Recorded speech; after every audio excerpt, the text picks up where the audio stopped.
President Biden and congressional Democrats. Instead of focusing on passing meaningful and impactful legislation to help lower the cost of living, we are voting on a bill that spends hundreds of billions of taxpayer dollars. The bill will do nothing to help ease the pain my neighbors in Tennessee are experiencing, and in fact is likely to increase inflation even more and push prices on everything. Important news, everybody. If you are a monthly benefit recipient, you'll want to know this. Congress is actually working on increasing monthly benefit checks for millions of people, and the SNAP recipients may also see a $200 benefit boost very soon. This is getting really interesting, everybody, in Congress, because a ton of developments are being made around the fourth stimulus check and a $2,000 stimulus payment. Now, even in a year when prices for just about everything are skyrocketing, the surging price of food stands out. In June, the federal government's Food at Home Index, meaning the food you buy at a grocery store or a supermarket, soared 12.2% from the previous year. According to the latest Consumer Price Index numbers, this was the biggest increase in 43 years. This year's spike in food prices makes the challenging environment even more challenging for people who receive SNAP benefits. Although SNAP benefits are adjusted each year for inflation, the current fiscal year cost of living adjustment is based on 2021 prices, which were much lower than they are actually now. SNAP is administered by the USDA to help low-income Americans purchase food. According to the USDA website, the HC adjusts SNAP maximum allotments, deductions, and income eligibility standards at the beginning of each fiscal year, which runs from October 1st through July 1st. The changes are based on changes in the cost of living, or the amount of money needed to support a basic standard of living. For all Americans, ranges from $835 a month for a household of 4 to $1,504 a month for a household of 8, with $188 a month allotted for each additional member above 8. With a vote of 220 to 207, the U.S. House of Representatives passed the Inflation Reduction Act. The vote marks the last step before President Biden signs the bill into law.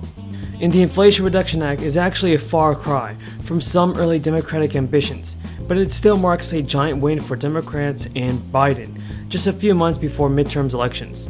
And I know many of you are wondering what exactly this bill was going to do for us. Well, the bill will make significant changes to the healthcare system, and one key provision will allow Medicare to negotiate for prescription prices.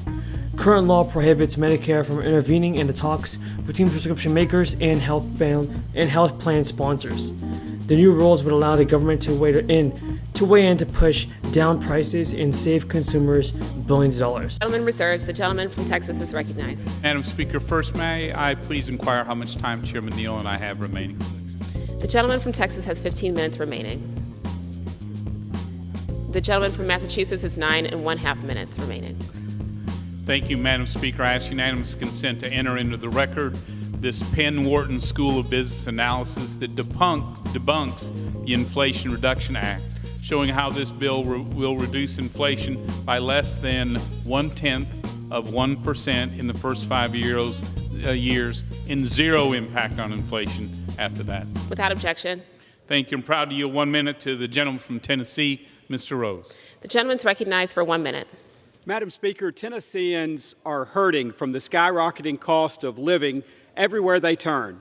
Now it seems as if the United States has entered into a spending-induced recession caused by the irresponsible fiscal policies of... Let's continue the conversation now. Our next guest says the action in oil and Bitcoin could signal the next move for equities. Joining us on the newsline is Jonathan Krinsky, Chief Market Strategist at BTIG. What signals are you getting, Jonathan, for stocks from oil and Bitcoin right now?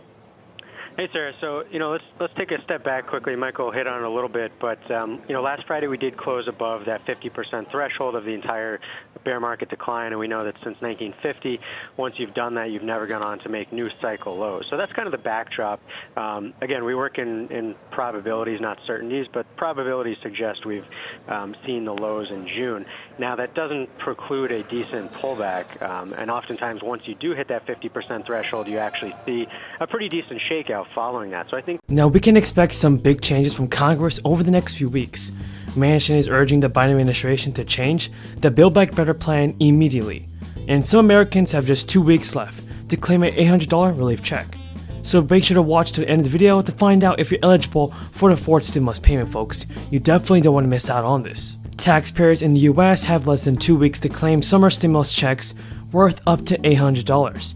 The payments will go out to families who filed their state tax return by May 31st. The cashback, which comes through a tax rebate, will help around 3.1 million Colorado residents, and the Colorado Governor Jared Polis announced that payments will be worth around $400 for individuals and $800 for joint filers. The Consumer Price Index came in at around 8.3% in April, a few points higher than what experts had predicted.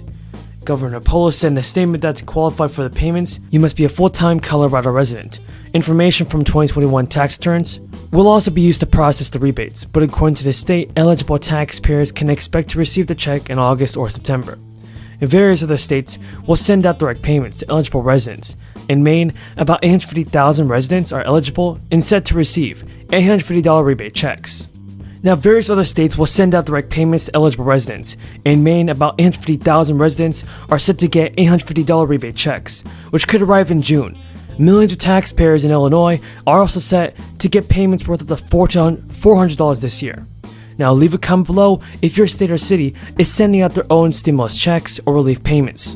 Now, here's some breaking news. The Interior Secretary squared off with lawmakers at a Senate hearing that addressed high gas prices and gas drilling. The Deb Haaland told the Senate Committee on Energy and Natural Resources that her agency plans to release a proposal for its next 5-year plan for offshore oil and gas leasing by the end of June. This is a timeline that will likely lead to a gap between the current plan and the new one. Joe Manchin and Republicans on the committee expressed concern the Department of Interior appeared to be delaying holding more oil and gas lease sales just as gas prices are surging in the United States. Senate Republican John Barrasso stated, "The president says he wants his administration to encourage more energy. Instead, Deb Haaland's department stalls, postpones, and kills oil and natural gas lease sales. Your department is undermining domestic energy production, not expediting it." Energy experts have told CNN that high gas prices cannot be solved by drilling more oil in the United States.